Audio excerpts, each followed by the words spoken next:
Reset by exclusive instrumentals from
All right.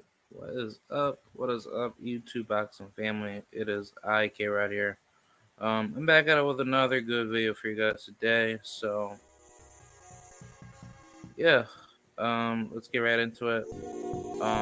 We had some pretty good, boxing conversation to talk today, and yeah, I hope everything's good for you guys, and yeah, so yeah, let's get right into it. Um, I think this is gonna be a pretty interesting conversation that I have, and I think what I will be discussing is definitely last week's fights with Oshaki Foster and Ray Vargas. That was pretty good. And then, and oh man, who else do we have?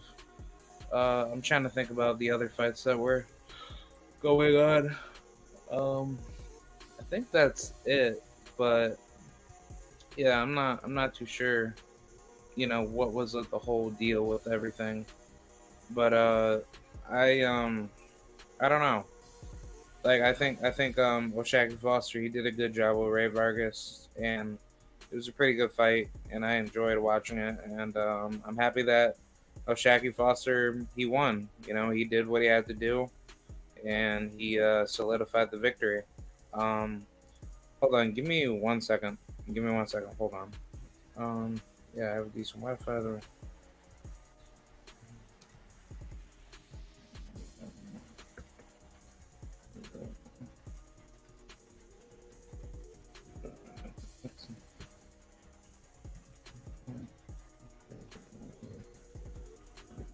Games I play.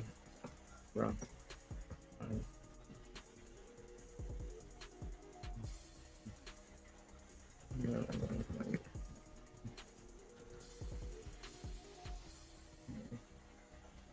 Right there.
All right, I'm back.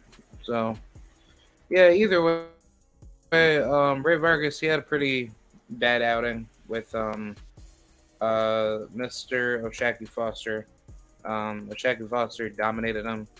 It was a pretty good fight while it lasted, but I think the thing about it was that um, you know, Oshaki he's a better fighter, and he really displayed a lot of high levels in his game, and it was pretty good. I had a really good time watching him grow into a world championship fighter that night, and I think Oshaki Foster he's going to be making waves for the rest of his career at 130. I think he could easily get undisputed, but that's going to be pretty challenging. And also, shout out to Bobby Benton. He also follows me on my Instagram. And yeah, Coach Benton, he's next to Derek James. He got two world champions, and he could very well get them unified if Regis Prograis and Mr. Oshaki Foster can get the job done. But yeah, as far as Ray Vargas goes, I was hearing like a bunch of weird talk from him where he was trying to make like up all these weird excuses to say, "Oh well, Oshaki Foster was running the whole night, and he wasn't boxing me. He was simply running away because he didn't want to fight." And I don't know. Yeah, like I don't know why it happens like that when Mexican fighters get dominated by Black American fighters. Um, wait, hold on.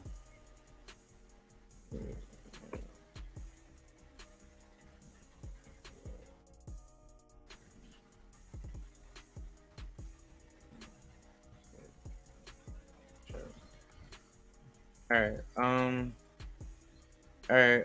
Hold on. I'm gonna post out the link because Dhab wants to come through, or I'm like I invited him to come through. So if he's able to come through, hopefully we can you know try to get him on. So all right. Yeah, I did that. So, all right. So yeah, basically what I was saying like about Ray Vargas. Ray Vargas, he has a pretty I don't know. I think the thing is that the thing is that when you see Mexican fighters lose to Black American talent, it's always an excuse that they bring, and it's always like a weird mindset that they have. All right, here's D have. Yo, what's up, D have? Can you hear me? Yes, sir. I can hear you. Shit, my headphones are not connected for some reason. Oh, all right. Yeah, but basically, what I was saying with Ray Vargas, he is a good fighter. It's just that he got dominated by Oshaki Foster. So I think what showed in this fight was simply he thought he can get the decision going his way, but nothing wasn't clicking for Ray. And I think the thing was is that he was trying so hard to like knock him out, and he wasn't even throwing enough of his punches. He was just doing some weird pity patting punches, and I just don't think that was like a smart idea. I think if anything, he could have made this fight a lot better for himself. And I think now that he has lost to Oshaki. I think the move down to 126 is a way better option because I was thinking Ray Vargas could have won, the fight with Foster, but Foster, he displayed great talent and he did what he had to do. Um, I think Oshaki Foster has shown he was already a world championship, level type of fighter to begin with. But I think with a style of Ray Vargas that was obviously not utilizing his jab enough, um, even if he did, it's like Oshaki Foster was able to take that jab away and make him look really really amateurish, and he was very very vulnerable. Yo, Can you hear me now? yeah, I can hear you. Okay. All right, we're good. Yeah, how's it going?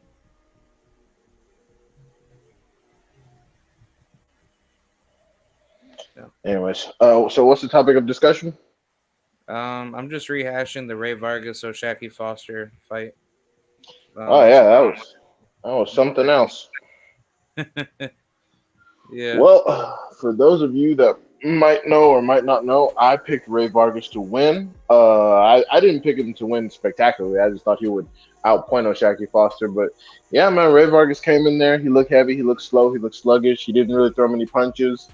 Oshaki controlled distance very well, kept him at bay with the jab, and worked off of it. So, I mean, it is what it is. It was Ray Vargas's fight to win, and he went in there and lost it. So, no one to blame but himself. But I'm glad Yeah, I I'm mean, glad Osaki won though. Should be lots of good fights at 130 at this point. So the future's looking bright for young Osaki. yeah, I think Vargas he thought Oshaki wasn't gonna be as explosive with his boxing, and I think he thought, knowing that he is like the taller guy, Oshaki wasn't gonna be much of a threat. But I think he just he underestimated him, and he didn't even use any of his boxing skills against him that much. Well, I'm not gonna say that. I think it's just the reality that he's too heavy. He's coming up from 122 as it is. Not everybody can jump up, all these weight classes and still, make out and have a decent performance. Like for those of you that may not understand what it looks like, this is what a natural weight progression looks like. You get slower, your reflexes get slower, your timing gets worse, your cardio gets worse. So when you see guys like Tyson Fury and Canelo Alvarez and all these other dudes that are doping move up in weight and somehow they get faster or their gas tanks aren't affected, they look the same consistently. Yeah, that's a sign of drug use. Ray Vargas, I don't believe he's using any drugs. So naturally, he's going to get slower every time he moves up. He's a skinny guy coming from 122, so he went all the way to 130, and he looked like shit. And that's what happens sometimes. Yeah, I think Vargas. I think originally like the better route would have been 126 unification, but I could see why he wanted to test out the waters of 130 to see where he can go. I mean, he was offered it, and his career has been so stagnant that he can't really afford to be turning down shit. So yeah, he took an opportunity, and he got beat up. It happens. I mean, like, do you think he's gonna do good at 126 if he chooses to unify? If he's still champion? Absolutely, I think he has a good chance of beating a lot of people. Like I think, yeah, yeah, I think he's very competitive. I mean, down there, Joe Cordina's a threat, of course, but most of those dudes like Brandon Figueroa, I think he'll beat the shit out of Man, yeah, I think it would be an absolute nightmarish matchup, and I think Like Ray Vargas is basically Brandon Figueroa, but better. Like he's better at everything. He's better at jabbing. He's better at going through the body. He has a better left hook. He's a better pressure fighter. He's faster on his feet and his hands. Like Ray Vargas is basically built like Brandon Figueroa, except he's better at everything. He's literally just better at every single thing. yeah, I mean, I just think like the way he fights, like long, that's his main strength. But whenever he tries to like go blow for blow, that's where I think he ends up being really uneducated, and he doesn't really do as good as people try to make it out to be. But salute to PBH Big Dog. Thank you for coming through. I mean, a lot of times he's one of those fighters where his offense is his defense, but in this particular matchup, he just didn't throw enough.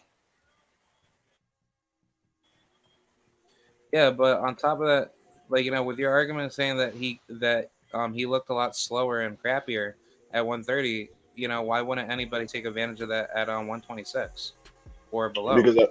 Because at 126 and 122 he's undefeated, and that's where he had a lot of his best performances. He beat people that other people picked against him. Like I'm pretty sure people picked Crazy A to beat him. I'm pretty sure people picked Max. I know people picked Max Hyle to beat him. People picked Max Hyle by knockout, and he thoroughly outboxed him and whooped his ass for the majority of the rounds. He throws a lot of punches. He was very fast. So if people see this performance and they think that Ray Vargas is sweet, then they're going to be sadly mistaken. Not to mention, he was significantly less hungry for this one. He was already a champion. He'd already felt taste of victory. And he went up to 130 figuring, oh, this is just, to be in my third weight class. And, he didn't seem as hungry. So him actually defending the one belt that he has left, especially the way his career has gone, I think he's definitely going to be in a situation where he's going to be hungrier and he's going to actually put up a better fight to keep the strap. Yeah, I mean, no, the thing is, like, Ray Vargas, if he retires now, he has nothing to lose, and, he has a very good He has a lot of money to lose. Ray Vargas is not very heralded. He's not very popular, and he's had very few big fights. Out of all the fights he has, he's got like 35, 36 fights, 22 knockouts. Very few of them have been big ticket. He's only gotten into the spotlight right now, and he just lost. So he cannot afford to retire right now. Do you think he's broke or something? I'm not saying that he's broke, but I'm saying that for the amount of work that he's put in, he's had very few big fights. Very, very few big fights. Well, So I'm not saying that he doesn't have any money. All I'm saying is that for the people that he's fought and for how long he's been in boxing, I guarantee he's not, set for life. I can tell you that. yeah, I agree. I think like my best 5 fights I would put out on the table for him is Brandon Figueroa, Gary Russell, fight Mauricio Lara or Lee Wood winner for unification if he's still a champion, and I'd say maybe possibly oh man, who's that other good fighter? Oh, Luis Alberto Lopez, and he could fight hmm. I want to say Robesi Ramirez, but I'm not gonna put him in the conversation right now. But like I don't know, like I wouldn't mind that. Or if anything, if he's not like available, just knock off Michael Conlan, or fight maybe Kiko Martinez.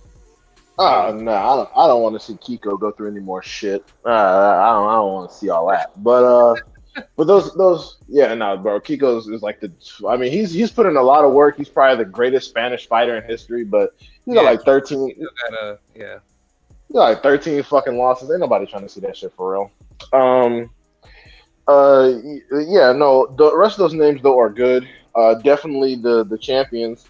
As far as what the other promoters are going to do, I don't know if they're going to put their people in there with Ray Vargas, but because there's a good chance that they would lose. But I think Robesi got a very good shot at beating Ray Vargas. I think Robesi might fuck around and knock him out. But so yeah, those are good opportunities, good fights. So hopefully he gets in maybe 1 or 2 mandatory defenses at 126 to get his shit back together, and then starts unifying some shit. And then maybe by that point, some of the other champs will have knocked each other off, and then he can get another big fight. Yeah, it's gonna be funny to even see how this turns out because 126 is kind of looking like the 130 pound division, but I think the people that are definitely coming out on top is possibly Figgy and maybe Ray Vargas and Lara, and then Alberto Lopez, and I probably say maybe Robesi Ramirez, and then after that, that's it. Well, I mean, Lara got to make it past tomorrow. We don't know if that ain't gonna win that shit. Because I'm not Yeah, saying, I'm not saying that. What's his name? I'm not saying that Lara's bad. I mean, Lara's definitely got a better chin than Wood because Wood almost got knocked smooth the fuck out by Conlon, and Conlon ain't even no puncher. But Conlon can punch himself, and they both of those fighters have been stopped before. So they both, that's kind of a 50-50 toss up. So they both got to be on the have their heads on the swivel on that shit. yeah. As far as O'Shaquie Foster goes, um, who would who would you put him in there with to maximize his career? Let me see. What do we know? I have the rankings in front of me. Excellent. Well, with Oshaki, I mean, I don't see any reason why he shouldn't be actively unifying. So shit, since he's with Probellum or whatever, why don't they go ahead and make him? I mean, because Probellum, Schaefer they got bought out and they're Disruption Promotions or whatever. But Schaefer has a good relationship with the PBC, so they might be able to hook him up with Hector Luis Garcia if his fucking eye isn't completely broken or whatever. But outside of that, him versus Conceição is cool.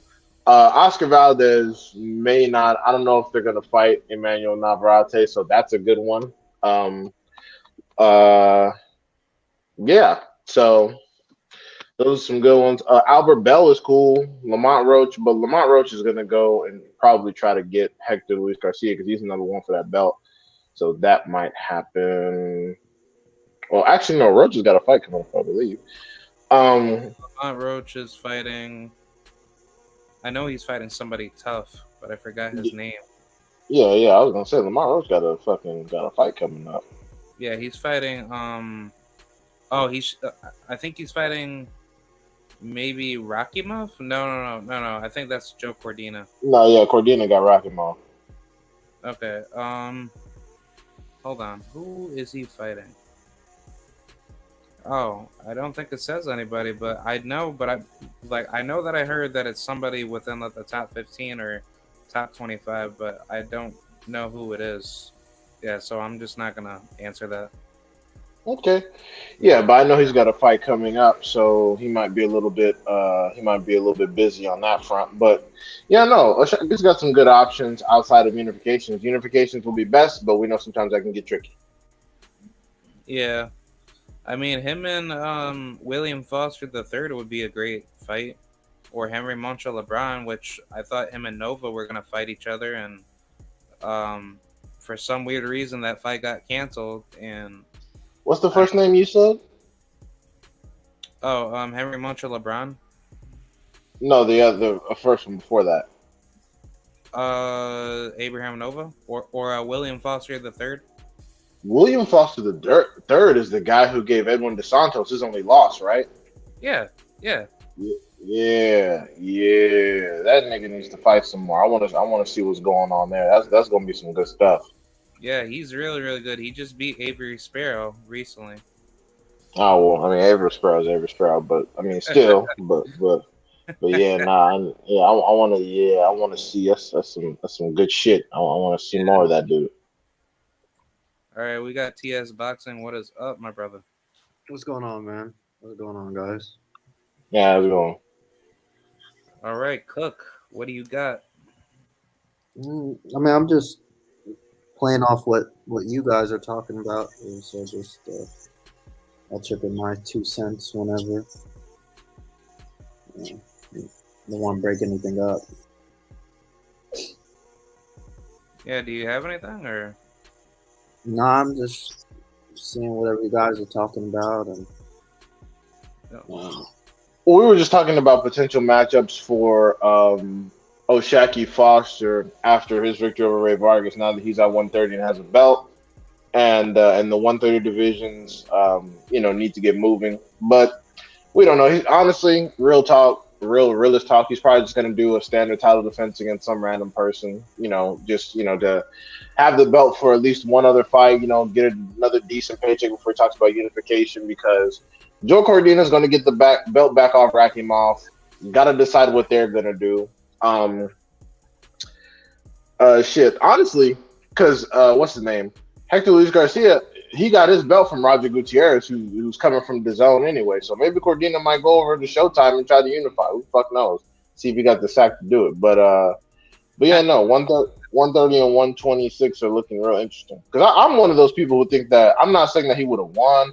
All I'm saying is that Cordina would have given Shakur Stevenson a more interesting fight than people let on. But people were all on that bullshit. Oh, he's obviously too good, so it doesn't even matter. So he might as well move up anyway. I'm like, that pussy ass bullshit up out of here. Right. Yeah. Yeah, 130 is kind of very separated, like 126. I mean, who the belt holders? You got Lee Wood, you got fucking Vargas back at 126. You've got who's the WBO right now? Fucking, I'm forgetting now. Who's the IBF at 126? It's Luis Alberto Lopez, and who's the WBO at 126? I'm forgetting. WBO. That's Robeisy Ramirez, right? Oh, Ramirez. Oh yeah. No. The WBO is being fought for. Oh, right. Dogbe versus Dogbe, right? Yeah. Oh, it's gonna be Robeisy Ramirez because Dogbe is cool, but he ain't shit special. Yeah, I don't see Dogbe winning that fight.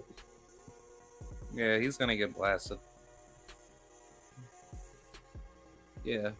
Yeah, but talking about the Wood, like I've never been impressed by Lee Wood. I think he's like mid. Like I thought it was a very low level fight. Like I didn't enjoy the fight between him and Colin. Honestly, I just thought it was like they weren't very good. It didn't blow my hair back. It was not. Just no. They're much better, more competitive, higher level fights than that. I mean, if I wanted to pick a fight of the year that wasn't high level, I'm sure there are even worse bums who had better fights, or barn burners. So it wasn't. I didn't get it. I didn't see why. I think there was a lot of international push. Is why that got fight of the year, but whatever. Yeah. And one thing that bothered me is that they made it seem like that was the first time someone had ever got slumped through the ropes before. Like, oh my god, is he okay? Like they made it seem like it was an ass whooping like Erickson Lubin. Erickson Lubin didn't even get like slumped through the ropes or knocked unconscious, but I was more concerned about his health than fucking Conlon. I knew he was fine. I swear to God, like people had less concern for Bernard Hopkins when he got knocked smooth the fuck out of the ring by Joe Smith Jr. and he was like 50 years old. I thought Colin would look exhausted, to be honest. I didn't. The hit, I didn't. When I saw it watching it live, I didn't think nothing of it. Honestly, I didn't even blink. Yeah, like it was just irritating. People tried to make it seem like more than it was. This motherfucker's holding up candles, talking about pray for Colin and shit, and like just calm the fuck down. Like I understand it's boxing and it's scary, but people have literally died and motherfuckers don't even know. Yeah, I would like Laura to just take this Wood guy out. I don't think Laura is all that either, but it's just like just to shut that segment down would be good. I mean, I'm excited because they're good fighters, but yeah, they're not anything particularly special. I mean, let's face it, Warrington was protected for a lot of his goddamn career, just like he was. That's why he was able to get a technical decision on Lara the first time. He was able to headbutt his way out of the fight. Dude's got 32 wins and only like 8 by knockout. He's never had any punching power, and he's barely fought anyone. Yeah. I think the weird thing about it is like every time when they hype up a DAZN fighter, they never talk about the deficiencies the fighter has, and then they try to act like that the fighter's just gonna automatically just knock everybody off, and then they always do that top rank. Yeah, same top crank play. Yeah, they run. It's all the same. Well, I always tell people that ESPN marketing is undefeated. For years and years and years, people have looked to ESPN as the worldwide leader in sports news. So it's natural. It's natural that whatever they see on ESPN, they assume is automatically the real goddamn deal. And it's very annoying because these people haven't accomplished anything, and people are already giving them pound for pound talks. And then the worst part to me is that when they finally get wiped off the goddamn map, people make it seem like they didn't talk all that shit. Well, the way ESPN does it, because they're the decaf gold standard, if they get wiped off, they actually move up 4 rankings, like they did Yard. I mean, I don't hear anybody talking about Kovalev beating Yard much easier than Beterbiev did, right? And Yard gets knocked out by Beterbiev, and he moves up 4 rankings. Yard, his best win is Lyndon Arthur, who's horrible. Who beat him? Exactly, and beat him. Who beat him? We fucking lost to. It doesn't make any sense. But he shoots up 4 rankings for losing. Like, it just doesn't add up. Like, I don't believe in, your stock goes up in a loss, to be honest. If you're knocked out, the only way it goes up is if you are a complete no name and you get like a close UD or a split or a majority decision or some shit like that. You literally come out the woodwork, you had no money, you were dusty, and then you come up. That's the only way your loss goes, brings your stock up like crazy. Otherwise, it's just a failed effort. Yeah, like a rare situation of a loss enhancing someone's profile was Sergio Garcia versus Sebastian Fundora. Sergio Garcia was a Spanish fighter, came out of nowhere. 30, he's 30-0, he's undefeated. Not really known for anything, but he went in there and gave Fundora fucking all he could handle. Didn't take a lot of damage, and some could even say he might have even gotten a draw. That was a situation. Yeah, I didn't like the scorecards. They were way too wide. Yeah, that was a situation because Fundora was in there getting his ass whooped. And that's not even the first time he's had a draw. He had a draw with Jamonte Clark, who Terrell Gachet knocked the fuck out in the second round. And Terrell Gachet is not even a puncher. So situations like that where people have to start being more realistic about another fighter, that's definitely a good situation. Yeah, where the guy's just not expected to win, like, at all. Yeah, he was expected to get knocked out because nobody knew who he was, and he fucked around and made Fundora look like shit. He had Fundora leaking like half the fight. His nose kept getting bloody, and his face was marked up. Like, Fundora looked like shit. And that's why, and to be honest, that's why people haven't been talking about him as some ultimate destroyer like they were, because of that fight and then the fight with Lubin. Lubin, despite getting destroyed, was in there and got a knockdown. And it's like, yeah, this dude can be hit. He's there to be hit. Yep. Yeah, but now it's making me think of Fundora. He's gonna get clipped pretty soon at 154.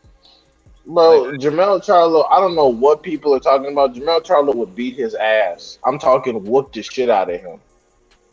That's why after those 2 fights, he wasn't breathing down Jermell's neck. Before those 2 fights, he was talking about, I want undisputed, don't run Jermell, blah, blah, blah. He fights those 2 people, all of a sudden he's on hush mode. It's like, yeah, because you get the shit knocked out of you. Yeah. But it's the same thing with his sister too, because she's trying to do the same thing what her brother's doing, but the only difference is that she's campaigning at a weight class that doesn't have any good competition, versus with Fundora, Sebastian, he's in a really difficult weight class in which he's not confident himself that he's going to be successful, because if he was confident, he would be knocking on everybody's door. And I think, honestly, once Jaron Ennis and maybe Errol Spence moves up to 54, and to which I think Spence is moving up, obviously with the Keith Thurman situation, if that's going to be proceeded, Yeah, I don't see Fundora beating that many guys because 154 is going to be loaded pretty soon.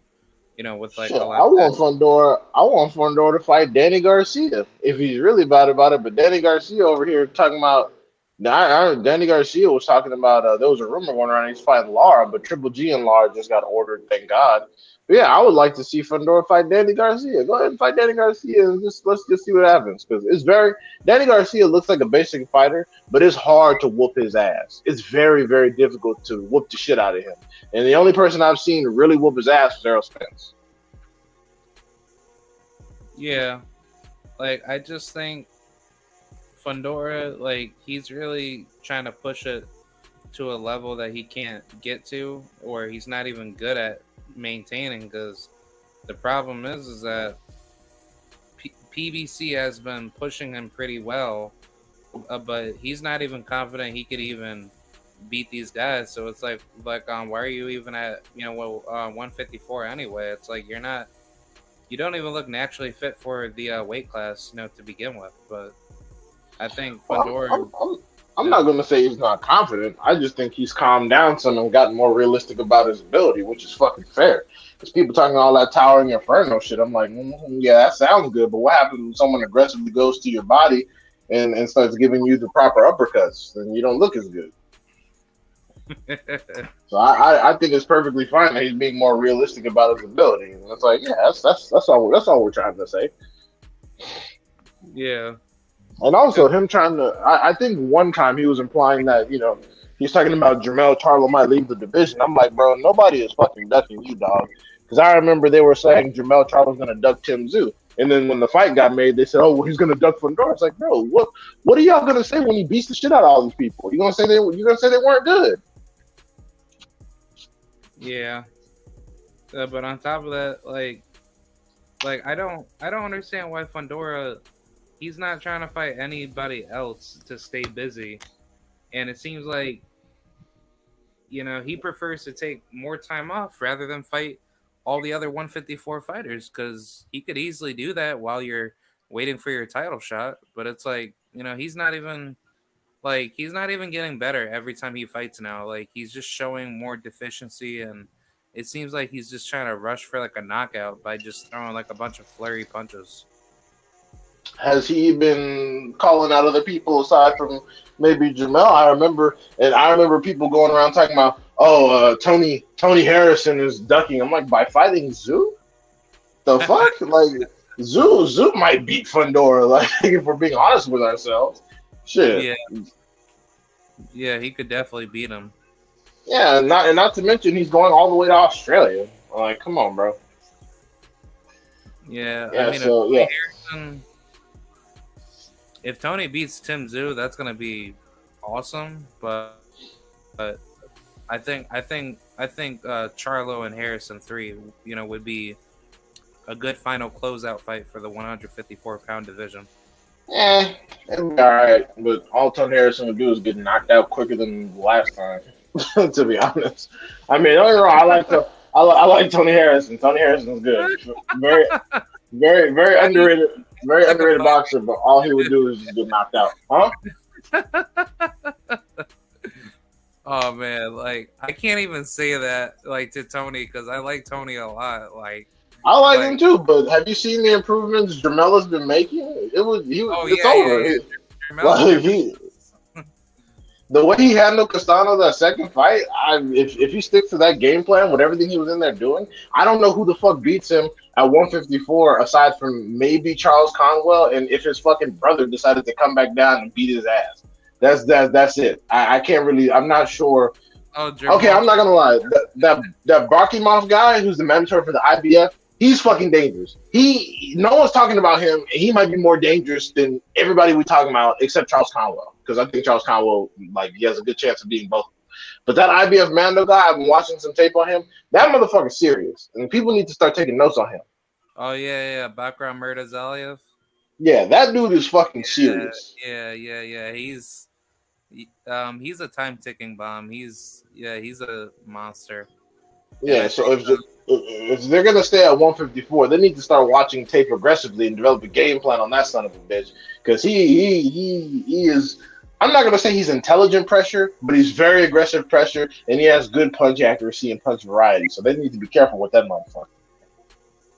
Yeah, I think him and Madrimov should fight each other because I don't understand why they can't fight because they're kind of like playing that little Amantis Stanionis playbook to like try to act like, oh well, we can't fight each other. Like, nah, man, you guys wanna get yourselves notified, at least fight each other.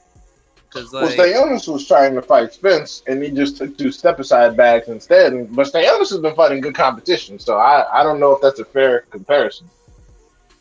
yeah. I'm just saying like their styles would make a lot would make a lot of sense business wise to try to fight each other. So maybe that way that could be like a world title eliminator. Well, I know Madrimov is the mandatory for the WBA, right? Yeah. Yeah. That's what I've been Yeah. hearing too. He's not going to risk his position fighting that dude because I think that dude beat the shit out of him. Come on now, Madrimov, it's like dude, No. I think Israel is definitely gonna be food at 154. No, he's not food. He's just not good enough to beat that guy. Like there are plenty of people that Israel could fuck around and beat. He's just not gonna beat him. That dude is Yeah. fucking ridiculous. Yeah, definitely. Yeah, like he'll shit on the lower echelon dudes like fighting an older Tony Harrison or maybe Lubin after another loss, like dudes like Gachet or Jamonte Clark. He might even stand a good chance against Pandora. Who knows? But like the elite dudes like Zoo and that IBF guy Charlo himself and dudes like Jesus Ramos, stuff like that. Nah, I'll knock him the fuck out. I mean, do you think he can, compete with Xander Zayas? Yeah, probably. I mean, I'm not saying he wins, but he could probably hang in there for a while, maybe not get knocked out. Yeah. I think Xander would probably go through because I think it's last, and then if he can't take a good shot, he could definitely get knocked out. Yeah, but then again, I mean, it's very hard to gauge Xander's trajectory because we haven't seen anything of him. Most of his opponents, nobody really knows. So it's very difficult to say where Xander is. I mean, aesthetically, he looks very good, but we haven't really seen him face any adversity. And there really hasn't been a lot of stylistic exposure on his part. He hasn't really fought a lot of different styles. It's just been random people that come straight at him, don't move their head, and he just lays them down. So, Yeah, I just like I do know that he has like a fight date coming up soon. Is he fighting someone that we know? I don't know the opponent, but I do I follow his coach, Javier Centeno. So he has he has the inside information whenever he makes a announcement. But obviously, Kana Loco, he's connected with with the management in boxing. But I also hear from that, and even Xander, he'll even hint to himself to say, that he has a fight date coming soon. But as of recently, I don't know who he's fighting, and I'm not too sure what the date is going to be. But I would assume maybe sometime next month because it looks like, he's probably going to get a fight in for March, and then maybe try to fight in June, maybe for the Puerto Rican Day Parade or something like that. I don't really know, unfortunately.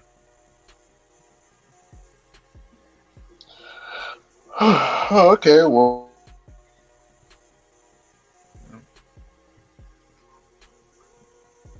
Can you hear me? Yeah, I'm good. Hold on 1 second. Oh. Yeah, I can hear you. Yeah. I was going to talk about the other fight cards that are going on for tomorrow. Actually, there's a Showtime fight card going on tonight. Ismael Villarreal versus Andrea Holmes. Yeah, it comes on do you know 9 p.m. Eastern, right? Yeah. That's going to be starting up real soon.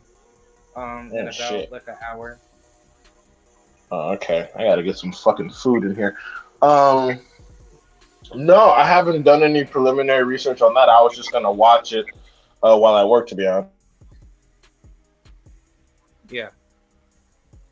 Yeah, I know a little bit about Ismail because he knocked out LaShawn Rodriguez in the past, but he's a pretty solid fighter. But yeah, he might be a, potential, you know,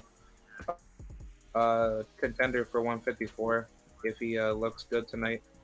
Okay. But yeah, yep. Yeah, no, I mean, a lot of dudes fought on Showbox that people don't even remember.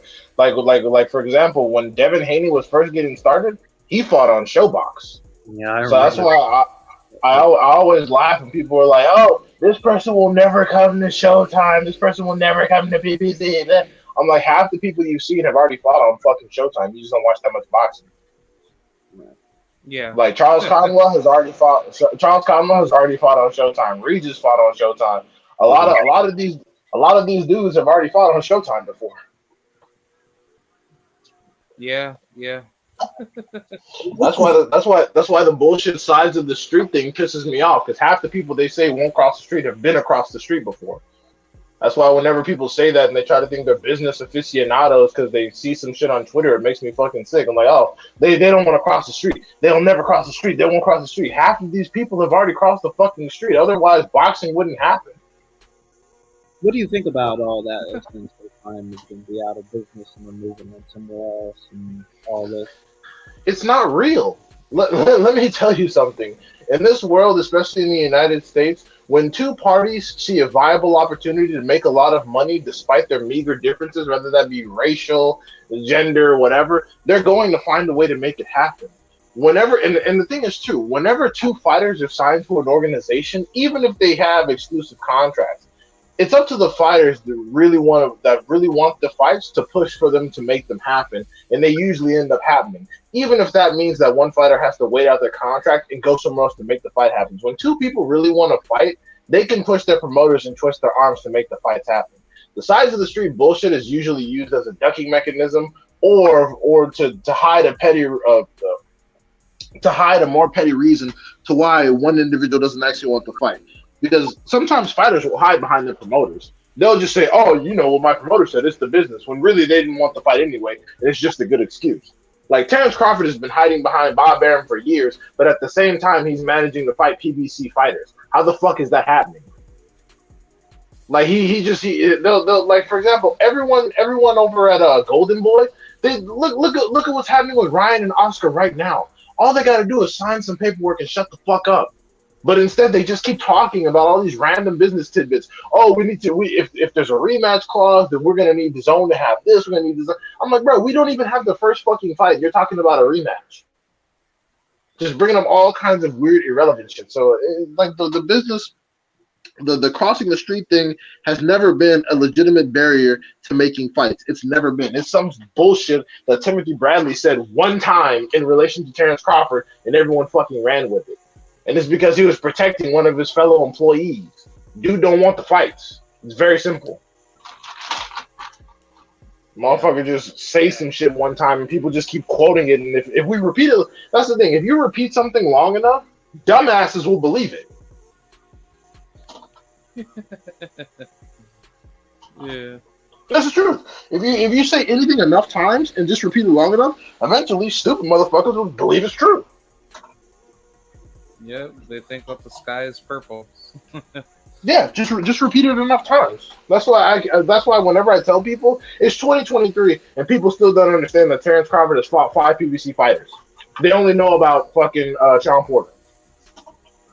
Yeah, he fought 5 PBC fighters. Who's it? Yeah, dudes that are allegedly too scared to cross the street. He's fought 5 of them. But when it comes to Spence, the business, we can't get the business done. Even though both of them are free agents. That's another thing. Spence is not exclusive to anybody. Errol Spence Jr. has been a free agent since he fucking fought Brooke. Yeah. So So he just fights on Showtime because that's where most of the welterweight opponents are, and that's where he gets the most money. But since he fought Brook, he's been a free agent. He hasn't been exclusive to fucking anybody. And Al Heyman is a Yeah. manager. PBC is not a promotional organization. It's just a management agency. It's like having an agent if you're an actor. Yeah. I found that insane because the whole thing is like I was talking with BFTV about that whole situation with Gervonta Davis and Devin Haney, and like correct me if I'm wrong, but couldn't Tiafimo could have fought Gervonta Davis when Gervonta Davis was a champion? And as far as what I know, when Tio had the IBF title, Gervonta he could have easily just exercised his IBF title status, and he could have been Tio's mandatory. And after that, he could have just fought Lomachenko, and there wasn't no where that Lomachenko could have gone. Like, because if anything, if he just hear me out. Like, this is just me spitballing, but if I'm Gervonta Davis, wouldn't it be right for me to exercise my belt status of what title you get? So therefore, there's no reason for people to say, oh, well, Tank is ducking this guy or that guy. Like, you're Gervonta Davis. So if you said in the past that, you Ben wanted Loma or Tiafimo, in which Gervonta, he doesn't call that many people out to begin with. But either way, like, I think, like, that just, negates the whole argument for the size of the street nonsense. Well, see, that's the thing. So Tank is a different type of person. Tank, when he's under the whole Mayweather, when he was under Mayweather's management, he was doing exactly what he was told to do, I'm sure. But he's also a person that's been honest with himself and said that it's not about competition, it's not about boxing. He doesn't even really like boxing that much. He just likes to make money, and he likes to be rich like his favorite rappers. That's pretty much it. So making a fight with Tank has to want to fight you as well. That's a situation. But no, you're right. Size of the street don't actually matter. And plenty of people would have no problem going over to PBC and Showtime for a Tank fight, because a lot of they keep talking about how these things have to be done in house or whatever, but those are just the easiest fights to make. But no one will have an issue going over to PBC for a Tank fight, because look at what's happening with Ryan Garcia. Ryan Garcia has never been affiliated with Showtime. I'm not even sure he's ever fought on Showbox, and has always been signed with Golden Boy. But Ryan Garcia is the only person that Tank has passionately pursued a fight with. So it's like all the sides of the street bullshit is nonsense, because everything that Tank said about everything Tank and Ellaby and them said about why they couldn't offer the fight to Devin Haney has been debunked because they're chasing Ryan Garcia. Yeah. Because that dude has never had any sort of relationship with Heyman, the PBC, Mayweather, or Showtime, and yet they're passionately offering him a fight. They're saying, he's on DAZN. It didn't matter. Like Devin Haney was a free agent before he signed with Top Rank. Ryan Garcia not a free agent. He's signed with Golden Boy, who has an existing contract with DAZN, and yet he has no problem getting a Tank fight. So yeah, I think honestly, it all just comes down to just people wanting to be upfront with each other and just having the fight made, or they just need to stop talking and just sit off the sidelines. I don't see how hard it should be to even get a fight done, but if this person wants to say that person's ducking them, but yet there's no paperwork being shown for it, then you can't hold any truth out of that value, because the burden of proof is lied upon you if you want to become notable in your own notoriety. So I think honestly this is why matchmaking in boxing needs to be fixed badly, because it's I shouldn't need to be held back for my title shot opportunities if other people are holding their position, not wanting to fight me at the end of the day. Well, like I said, when two fighters genuinely want to fight each other, a fight will more than likely happen. When one or both fighters does not want to fight each other, a fight will not happen. It's that simple. Yeah. All that, all that bullshit, size of the street nonsense. That's just again, that's an excuse Timothy Bradley used to make sure that it was okay for Terrence Crawford to go his whole career without fucking fighting anybody. That's all that was. That was just Timothy Bradley giving him an excuse. That's pretty much it. Yeah. I was gonna switch topics, and I was gonna talk about the whole crazy situation with Michelle Rivera popping dirty for drugs. Did you hear that? Yeah, I heard about that pussy ass over here. He motherfucker blamed his team, talking about when you pay a team to do your weight cut and they accidentally give you you pay them 10,000 and they accidentally give you diuretics. I'm like, man, if you don't get the fuck out of here with that weak shit, imagine being on PED. Imagine being on PEDs and still getting the shit kicked out of you. That's fucking embarrassing, dog. How do you end up paying $10,000 to your boxing team to have them give you diuretics or PEDs to cut weight? That's not like, yeah, Michelle Rivera. Like I'm officially writing him off. He's a fraud, and I knew there was something up with him, but this whole like, oh well,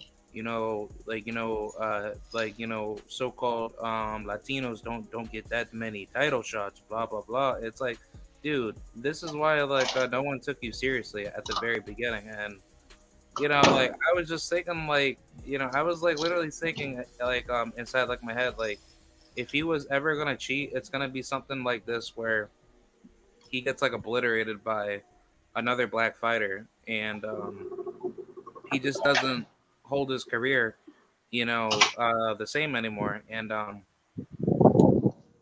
think the problem with Michelle Rivera is just he's so stuck with all the other fighters where he thinks that his career is going to be absolutely perfect and everything's going to be all nice and dandy, but the minute he got blasted by Martin, it's just his whole energy switched up. I just thought it was funny more than anything. Not only did you get destroyed, but then it comes out in order to make the weight you had to take PEDs. It's like, dude, you would have done better just staying at 140 where the fuck you were. He's coming down from 140 because he thought it was sweet. He thought the competition was probably a little bit easier, but you literally ran into a more stacked division. That's just stupidity. Yeah, I was never he just never impressed me. You look at the CV, there was nobody there. He was getting a lot of push for no reason just because he got a flat tire. Like Ali, he does the name and everything. So, I'm the reincarnation Muhammad Ali. It doesn't mean anything. It doesn't. It's just results. A lot of these guys haven't fought anybody. And then he goes to fight Frank Martin, and it wasn't even a close fight. And he'll probably just be forever gatekeeping, just moving around, just existing at 135 or 140 or whatever it is, just being mid. Yeah. Yeah, wasn't particularly quick, not a huge puncher, decent skills, just average, just average. I never understood it. Yeah, it's just the problem that I had with him was that he was now trying to say in the past, oh, I'm trying to learn how to speak English better, so therefore I can communicate with the audience. But the problem that I had at the beginning was that when you were learning how to communicate in English, you never marketed yourself properly to begin with. And you started making all these weird diva comments to think that you were going to be the next best thing out there, and you never applied any pressure at at all. So you basically set yourself up for failure. Well, they knew he was limited, so it was the whole matchmaking ploy. The fact that he's 24, whatever he is, and they're trying to build him up. I just didn't understand why they invested that much in somebody who just really didn't look like he was going anywhere. Well, I don't think they invested much in him. I think that was going to be the determining fight. Now they're not going to invest that Yeah. much more in him. I mean, the whole Ali thing was not something that his was- managers designed for him. That's some weird shit he was on. It was cringe as fuck. Yeah, but I mean, but now that they've basically seen what they got, and also, I don't think that this means that Michelle Rivera is limited. I think he fought somebody that was just that much better. Like, it just, that is what it is. My kind of thing is like, I'm not even gonna lie. Frank Martin is good, but I don't see him as like the super upper. I don't see him as like a top 5, top 3 lightweight at all. Like, he still has a way to go, and he's got that ectomorph kind of body where he's 27 supposedly, but he looks 37 in the face. He looks old for some reason, so he might. Yeah, you know what I mean? He looks really Yeah. like a ghoul almost. Like, just, I don't know, but yeah, he'll probably be over the hill at like 33, 34. You know, and shit, I don't know where, Frank Martin's still winning, but I don't know how high his ceiling is. I don't think it's super high, if I'm honest. I put Frank Martin in the upset alert category. He's one of those guys that if you sleep on him and don't do your homework, he can definitely beat you. But if you're on your game, especially for the top guys, especially the ones that have reach and size in them, he is beatable. But I definitely think he's a threat. I think he's a threat to anyone in the top 5, and if they aren't careful, then they can definitely lose. Yeah, it could be.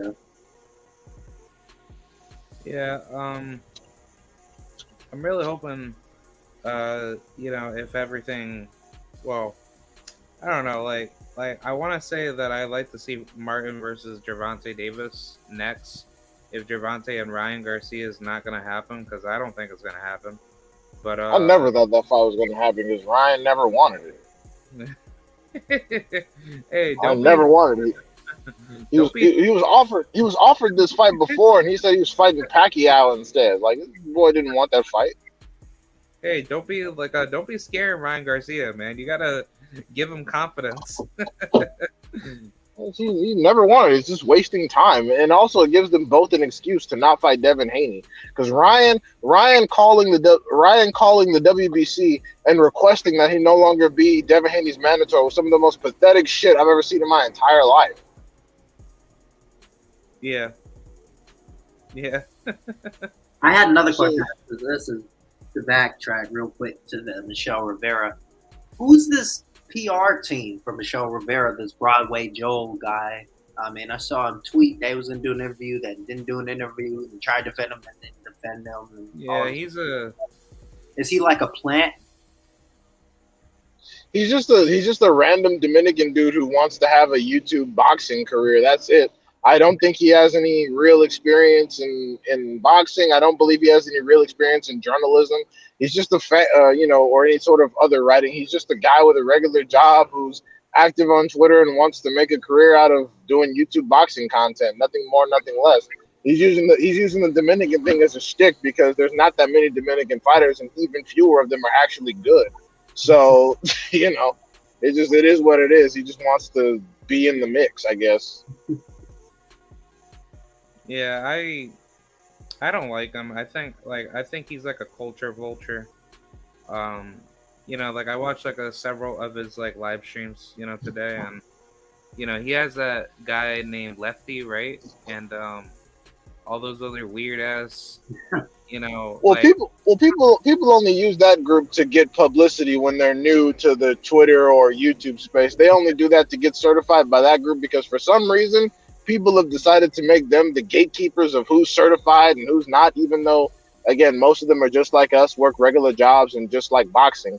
But yeah, no, I mean, he's not, like I said, he's not really an authority on anything. None of them are. I mean, occasionally someone notable will come on just to do something and use that to get in touch with fans, like so they can say that they reach out to the fans and the grassroots and stuff. But like I said, I mean, it's nothing in particular. It's just some lightweight interviews. He doesn't ask any tough questions, and I don't believe that he's going to really ask about the PED No. situation this time. And, No. and even if he did, all Michelle Rivera would do is fucking lie. All he would do is just whine and say, "Oh, my team fucked me." Oh, okay, cool. Why the fuck would they do that? Now your dumbass is suspended, and it's going to be a long time for you to fight again. That's stupid. Yeah, like the first thing, I didn't watch it, but it came up. I was just scrolling through YouTube, and it was like dick riding them. It was like day in the life of Michelle Rivera in camp. I don't know anybody on this earth who is running home to watch what Michelle Rivera does in camp or even cares. I just closed my tab and like saw something else. It wasn't- Yeah, I mean, I don't mind this the diehard support of his group, but there's never going to be any actual objective coverage. He's just going to defend them at all costs and not talk about when they're in the wrong, and he's not going to hold them to the same standard that he holds everyone else to. So, I mean, cool, good, but I'm not really interested in him or what he's doing. And like I said, there's a very small contingent of Dominican fighters, and even fewer of them are even good. like Hector Luis Garcia got one win off of a guy with 6 knockouts that nobody was high of, and they were talking about this dude is going to be like something. Like he was talking about, oh, the Dominicans are taking over Showtime. Okay, well now they've all been destroyed, so now what? Yeah. And I mean, like, the thing about these weird, like, I just call them fucking, little Latino race baiting, races. That's really what they are. But, they're just not factually consistent. They're always using these talking points like, oh, Lomachenko, pound for pound, number 3 or number 2, and Tyson Fury is all good. And, like, they always go to fighters that no one cares about, and they always use these race baiting tactics against black people, i.e., black fighters, and the fan base. But whenever we come together, whenever we create our own discussions where we actually have a good intellectual discussion like we're having right now, they always want to come over to our channels, disrespect us, and create controversy with the fighters that they're hyping up to act like they're good. Well, I can't accuse him of any of that because I won't lie, I have not listened to his a lot of his content. I listened to a clip today. Well, no, I listened to the Michelle Rivera thing after he got his ass whooped, and then I listened to a clip today because Artman was on there talking to him about something. But outside of that, that's pretty much it. I really don't listen to his content because the fighters and the things that he talks about, I'm not interested in, and that's no personal disrespect to him. I don't listen to anybody out of that group who's created a YouTube channel. Like that group, they get in there, they hang in the spaces for 6 months, and everyone thinks they're a fucking journalist. Like, no, like I don't listen to any of them because their opinions don't stray too far from the mainstream, and there's nothing that comes out of there cannot be found on Instagram or watching the YouTube channels of other people that are even closer to the fighters, because a lot of the information that they get is already on other YouTube channels. Like for example, you saw the Wilder news. People were spreading that he was having a fallout with PBC. 78 Sports TV immediately got a Wilder interview and debunked all of that. Those are channels that I actually watch because they're more likely to get actual intel from people quicker than everyone else. And another thing y'all got to understand about PR and the business of boxing, sometimes boxing insiders will leak shit to people because they know they'll run their mouths about stupid shit. They know that they will spread misinformation on purpose and think that it's accurate. The boxing media, despite them doing dumb shit, they're not as dumb as you all think. Sometimes they put shit out there just because they know people will talk about it. Doesn't mean it's accurate information. Doesn't mean it's insider information. They just know people will be excited to feel like they're in the in group. So they'll just leak shit on purpose. Yeah. Yeah, that's why whenever I bring up any boxing information, I always, get the facts first, and then I talk about it. I don't just make stuff up just to create controversy. Yeah, I mean, and especially if you have experience in, the business world, some of these things because, or especially if you have experience in entertainment, because that's mostly the boxing business models. If you know anything about the music business, if you know anything about advertisements, the entertainment business, that's generally how it works. So, but yeah, I mean, like I said, I can't accuse him of any of those things because I don't listen to a lot of his content. I mean, does he have a bias toward Dominican fighters? Of course, because he's Dominican and that's perfectly fine. But all the other stuff, I don't know, and I'm not going to do enough investigating to find out because I'm not overly concerned. He can make or write and do whatever he pleases. But like I said, he's going to have to find some new content because the fighters that he's talking about are slowly getting wiped off the map. Yeah. And the funny thing about it is, like, he's just like, he's always getting pissed off, whenever facts are going, against him. And then, he just uses it as like a means to say, oh, well, y'all are hating on me and blah, blah, blah. And, that's why that I'd be censoring people for what, people be talking about. But it's always like, He blocked me on Twitter, I think, because I said Morera's goofy ass looked like he was in a show called Surviving Frank Martin the way he was fucking crying. It's funny too, because the guy couldn't take a joke. I'm like, bro, Colbert's black as shit, and I made fun of him when his black ass got whooped. So what are you crying about? That's what I'm saying. I don't care. They want everyone else to be objective because they know that they're not going to be. So I don't really care. It's not a big deal to me. I was gonna say, I don't really believe it to be true, but some like weird Dominican boxing fans tried telling me the other day that Subriel Matias is a Dominican and Puerto Rican, but I don't think. Of course they'll try to claim him because he's actually good and he'd probably beat the shit out of anybody they have.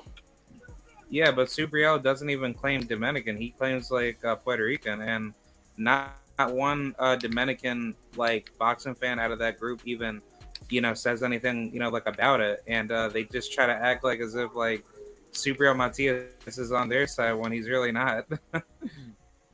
But yeah, that's weird that they try to claim him. Like, you don't see me trying to claim fucking Colbert. Colbert said he was Mexican one day, and I said, "All right, motherfucker, yeah, you're Mexican. Go ahead." I don't give a shit. Yeah, like, I mean, like, that's why that I like people like Subriel, because he doesn't care what anyone says like about him. He just goes out and fights. But the funny thing like about it is like whenever he or any fighter that we like Wilder, Haney, or Spence, like whenever they hear any like weird controversy going on, they just shut the fans up by just actually coming out with the actual narrative, debunking facts where they don't have to say much. That's why that I don't listen to what people say to me. But it's like, if that fans are criticizing you, like, I'll even talk about the whole fucking Andres Cortez situation. There's like another YouTuber that I'm friends with, but he had a interview with Andres Cortez, after he had beat Luisa Melendez, and he got all pissed off of blaming him to say that he was hyping up Luisa Melendez to try to like build them up or something, and he was just using some stupid ass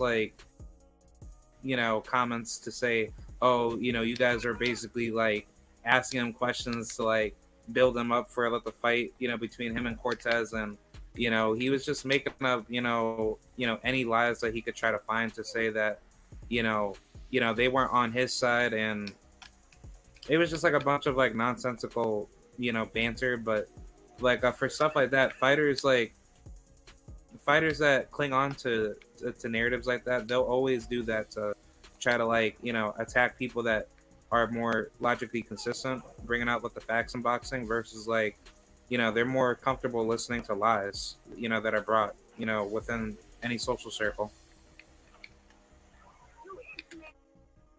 I mean, any time you have someone that takes valid criticism or simply asks,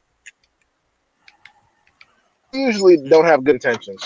That's just been my fucking experience. So, I mean, we told the same jokes and gave Michelle Rivera the same criticism as we would anyone else, and he didn't like it. So, But it doesn't really matter to me, like I said, because he has very few people to talk about. So eventually he's going to have to do something else. And personally, to be quite honest, steroids or not, I said Frank Martin was going to knock Rivera the fuck out. So I'm surprised he even went the distance.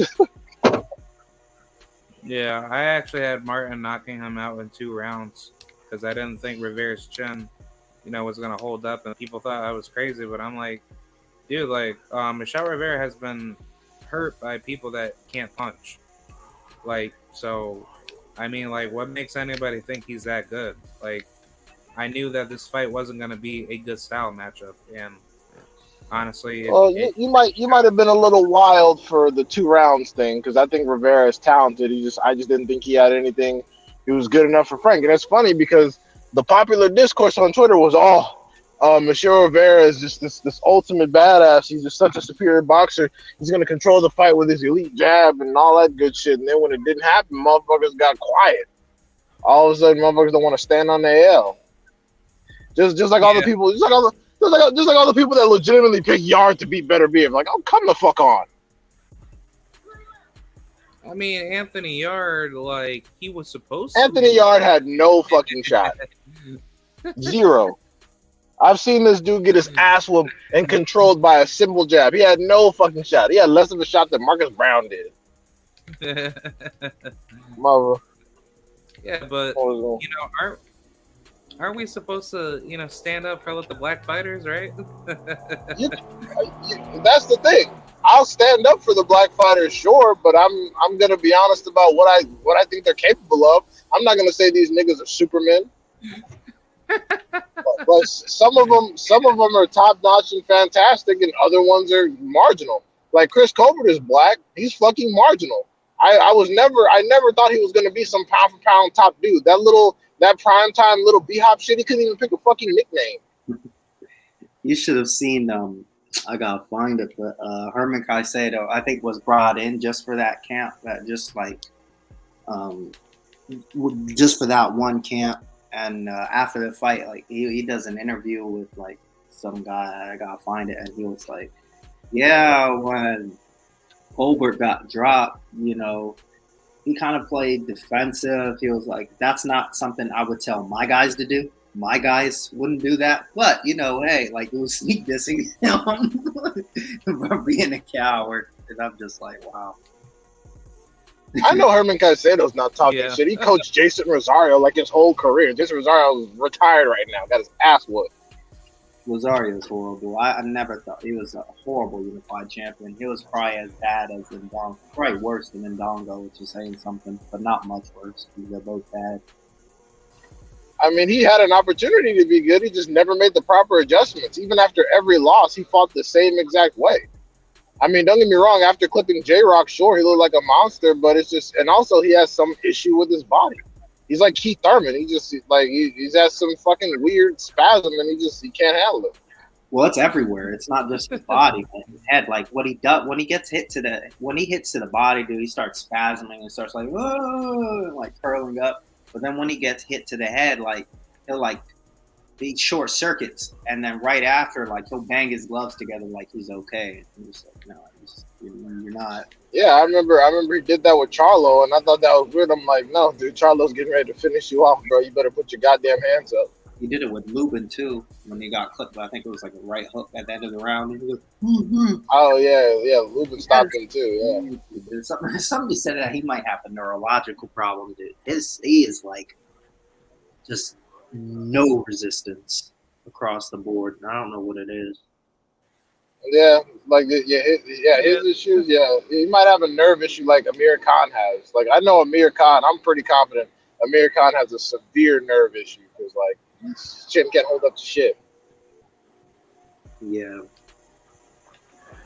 I mean, do you think Jaron Ennis, could have that problem? Well, I've never seen him. I've rarely seen him hit clean, so we got to see him get hit with some shit. I just worry about him getting hit with like over the top right hand. He's got to get him with. We got to see how it is when he's in with like much better throat. But he just kind of leaves himself open for that over the top right like all the time. Yeah, I definitely think so. But it's like if he gets hit with like a good deadly power shot, it's basically gonna show. Yeah. Yeah, we got to see. We got to see how he handles it. We got to see if he has chin, because in the 30 fights that he's had, he's barely been touched. And the few times he's been touched, he's either rolled it or the punch didn't really come from someone known for power. So Right. we just, we gotta see. We gotta see. I mean, I know he's not gonna fight Spencer Crawford. That shit ain't happening. So we got to see maybe the winner of Virgil and Stanionis. Well, what am I saying? If Virgil wins that, he's not fighting Bruce. You know. Because I personally think that Boots would knock him the fuck out rather violently. Because Virgil doesn't move his head, and you're not going to beat a boxer with power if you can't move your fucking head. What do you think about that fight, Ortiz and Stanionis? Honestly, before the appendix situation, I had Stanionis winning a pretty hard fought decision. But now I know that Virgil's team is going to use that information. They're going to be focusing on the body. And I was recently doing some tape review. And, outside of maybe having shittier defense, Virgil is pretty much better than Stanionis in a lot of different respects. At the very least, more athletic. I'll say that. Like, physically Yeah, speaking. he's more athletic and he punches much harder, and he's younger. Yeah. I think Yeah.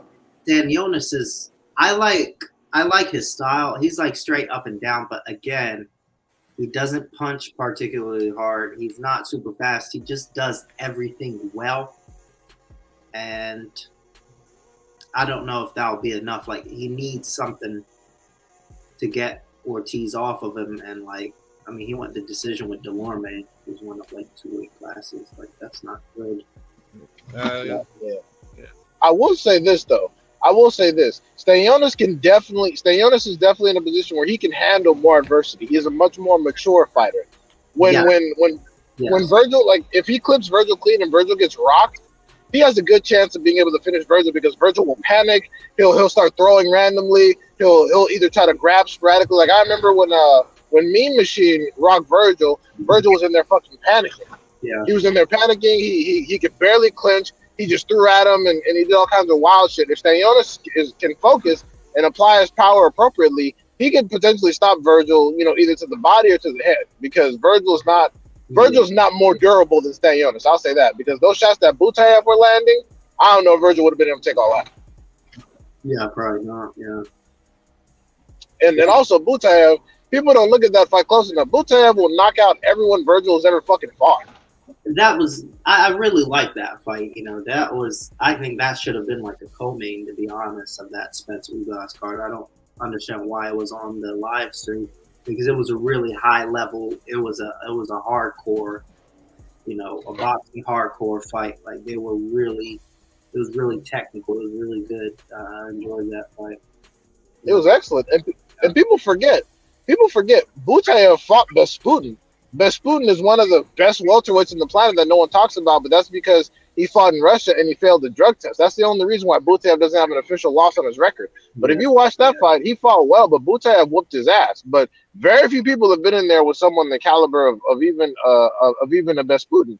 So yeah, no, like, these dudes, like, that's why I'm like, before the appendix thing, I was picking Stanionis by decision with some confidence. Now, because of that situation and the training delay and all that, I don't know what the fuck he's gonna be like after surgery. I don't know what it's gonna look like. Yeah, I don't remember, because I had my appendix removed when I was 6.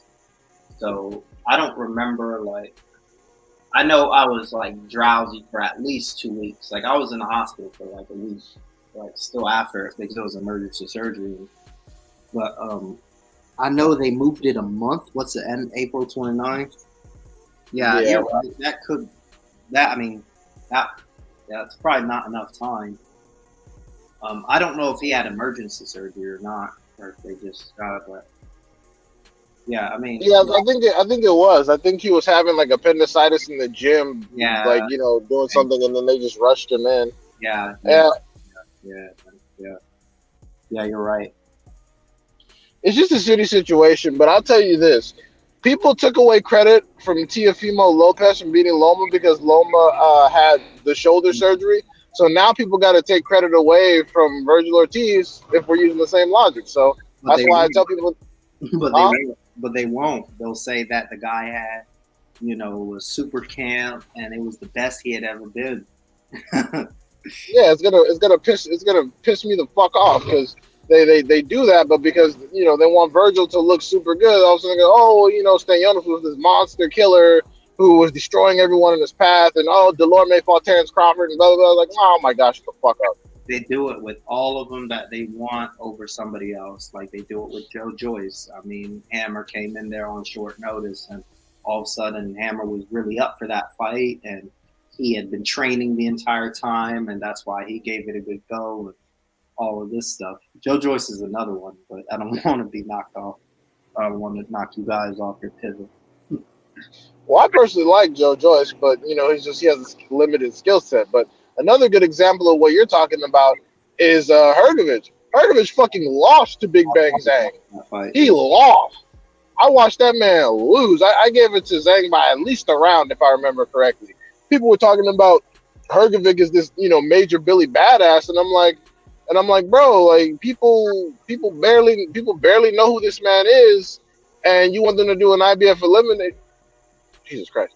And you want them to do an IBF eliminator. It's like, I mean, come on, man. I thought Zhang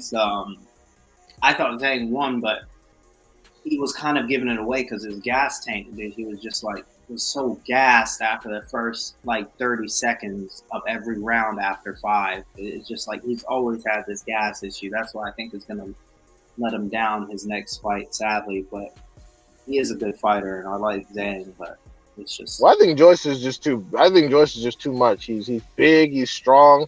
He has a massive chin. I think Joyce is gonna knock him out. Yeah, I think he'll knock him out later. But where would you put Joyce? In the heavyweight picture? Yeah. He's a top 10 for sure. I mean, I think he's, in my opinion, he's definitely a top 10. Do I think he beats the top 3 guys? Probably not. But he could knock off somebody like AJ. Because who the usual suspects weaponize Joyce against. You know what matchup they badly want and say that he'll do X, Y, and Z to so and so. You know what I'm talking about.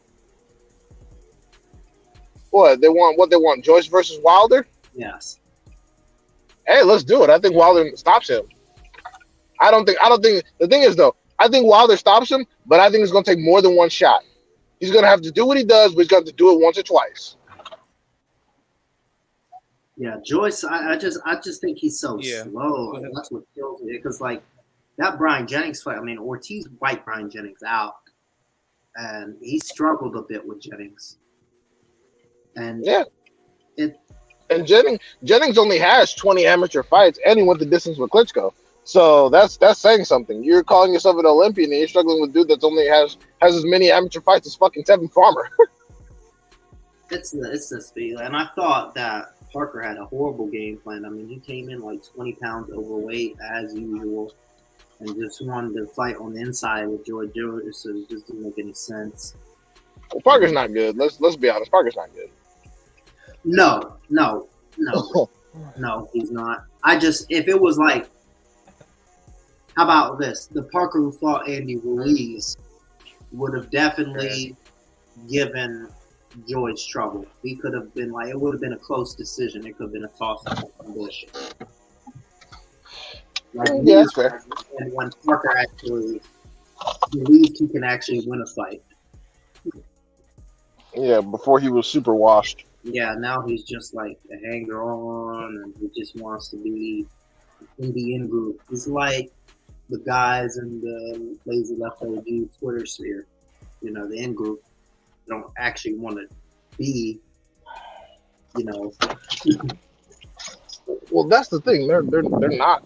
I wouldn't classify them as any particular kind of in group. They're just a bunch of dudes who watch the sport like everyone else. They're trying to make some in group where the market that they're trying to capture is saturated. There's too many people doing the shit now. So now, I mean, they can try to make themselves the in group because people know about them when they get on Twitter, and people may use them for some publicity. But that doesn't mean that they're, that there's any sort of particular separation. I mean, I'm glad they got on.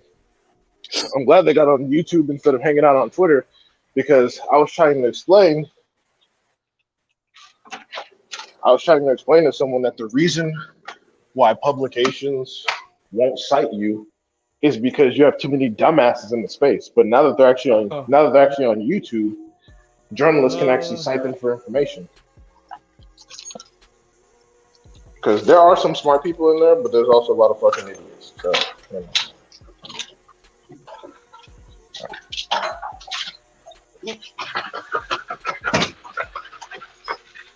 Love you.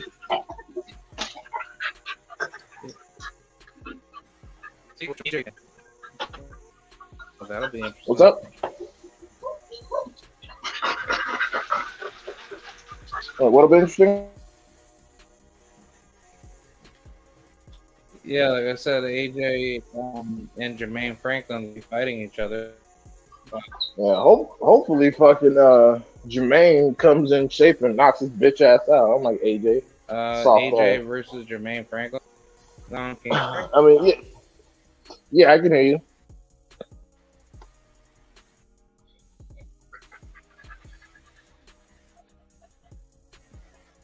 Hello? Yeah.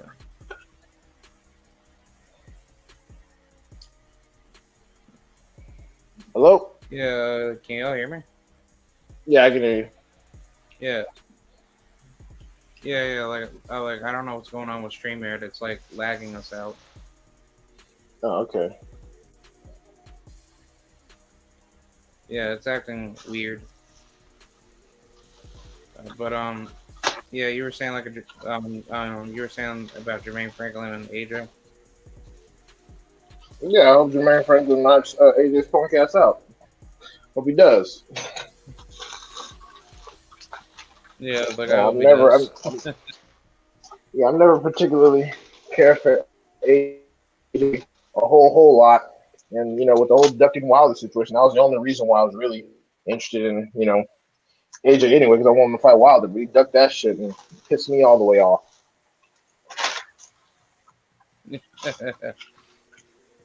Yeah, Jermaine Franklin, you know, if he does beat AJ, then, you know, maybe him and Wilder, they could fight.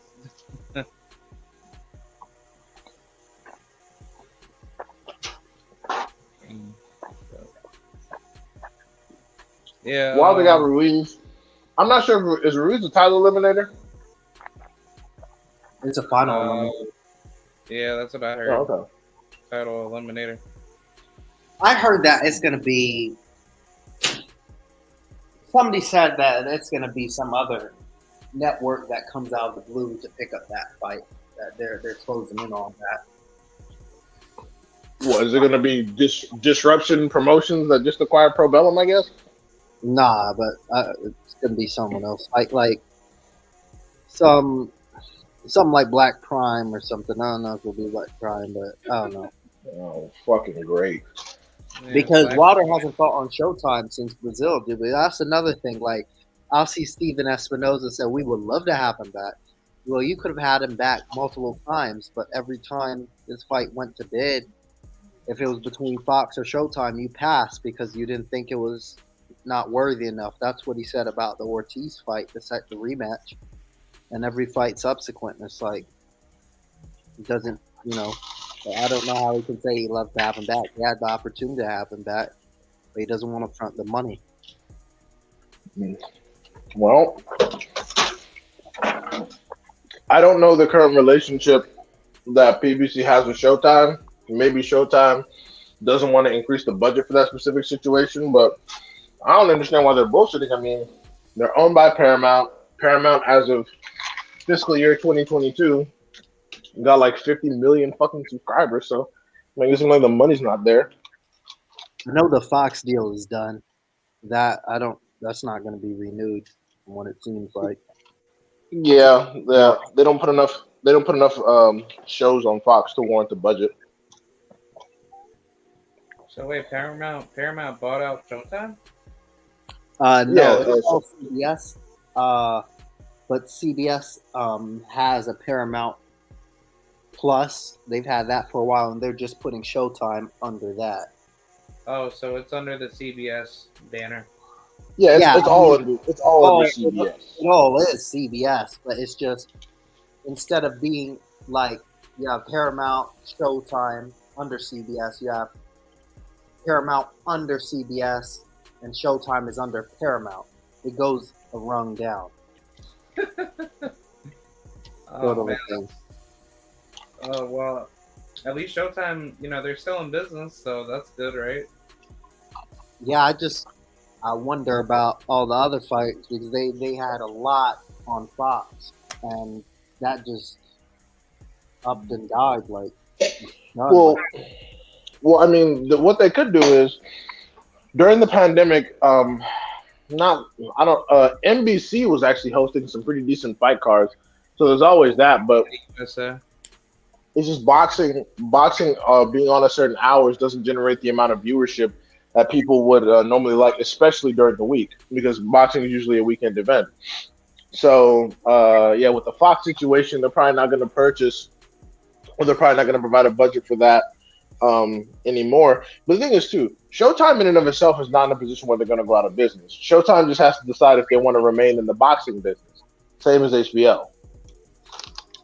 Yeah. Yeah, Showtime's a big network, so it's like, they're just utilizing a little bit of their wealth to fund into boxing, which, they did pretty solid for, however many years that they've been doing it. I think it's like 20 something years, but I mean, for people saying that PBC's broke and Showtime's broke, it's like they're not broke. Like they're big networks. But the thing is that they're able to compete better than Top Rank and Golden Boy or DAZN at least, where they're making big fights. But the thing is just getting the finances together to get the names that want to fight on there, in which I don't think that's not the problem. I think honestly, Showtime, they're just being meticulously smart with who they're trying to make good fights with, because look, the big fights can be there, and I don't see why Steven Espinoza,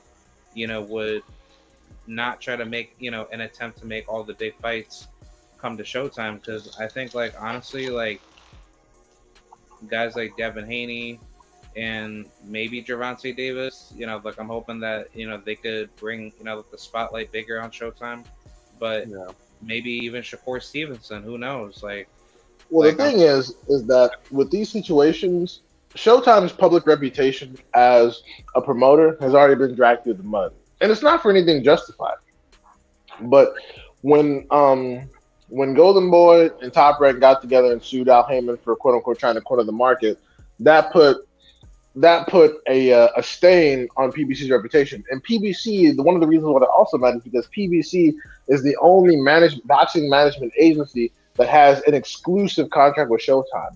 No other boxing is shown on Showtime aside from ShowBox, and that makes a lot of people really upset. So a lot of the fights that we're talking about, and a lot of PBC and all that stuff is killed in the court of public opinion, and then people can just use PBC as an excuse for why they don't want to fight. Like people can just say, "Oh, well, I didn't make a fight because PBC." Well, did you receive a contract from them? No. Did you offer anyone over there a contract? No. Did you even pick up the phone and try to negotiate? No, I didn't, because Al Heyman and PBC and Bless. So people already put those narratives out there. So now other fighters who had no intentions of fighting certain people can just say, "Oh, well, how the PBC do," and they give no details. Like, okay, what did they do to prevent the fight? Oh, it's Heyman. Well, what did they do? Well, Al Heyman. You know how he do. Well, what did they do to prevent the fight? Oh, well, you know how it is. It's like it's just a bunch of bullshit. yeah, and it's funny how they try to say like, "Oh, talk to Al Heyman." He's not the one that has the information, but it's like Al Heyman's not the one managing all the fights. He's just advising the fights, and his handlers that he probably works with through PBC, like the lawyers and all the financial representatives that work with the lawyers. Like, I would assume that's how he gets all these fights made, but he's not the one setting up the fights. He's basically working as an employee, but he's his own boss to just get fighters, the fights that they want, and he works with fighters that want to, that want to get easy fights made for the big fights for the big money, right? Yeah. Basically, here's how it works. Al Heyman is the owner and CEO of Premier Boxing Champions. Yep. He has an agreement. He has an agreement with Showtime. Showtime provides him with a specific budget for X amount of fights. And the hopes is that the hopes is that all parties involved will make the revenue back. Of course, will make the budget back plus profit. Of course, the promotional agency that he utilizes is TGB Promotions, owned by Tom Brown. Yes. So basically, yeah. So Al Heyman has a stable of fighters, and if they don't fight, he don't get paid. That's what happens. People want to make certain fights or whatever. They sit down with Al Heyman to discuss it.